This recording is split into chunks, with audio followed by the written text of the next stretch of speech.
আজকে একটি গুরুত্বপূর্ণ এবং বেসিক একটি ম্যাথ নিয়ে আলোচনা করব, সেটা হচ্ছে ম্যান মেশিন রেশিও, সংক্ষেপে এমএমআর বলা হয়। জাস্ট আমি দুইটা ম্যাথ রিলেটেড, দুইটা ম্যাথ আছে, একটা বেসিক আর একটু ক্রিটিক্যাল। সেকেন্ড ম্যাথটা, ফার্স্ট ম্যাথে বলা হয়েছে assume that total man power 1700% work force with 1100 running machine, then calculate MMR. So total man power হচ্ছে আমার 1700 আর টোটাল রানিং মেশিন হচ্ছে 1100। সো আমার এমএমআর আসে 1.54, যেখানে স্ট্যান্ডার্ড এমএমআর হচ্ছে 1.4 থেকে 1.6।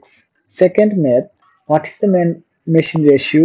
Assume that you had 3500% workforce with 1100 running machine along with 1400 workers. Then calculate direct and indirect man machine ratio. এটা একটু critical। এখানে ম্যান মেশিন রেশিও হচ্ছে দ্য রেশিও, যেহেতু ম্যান মেশিন রেশিও মানে রেশিও এখানে আছে।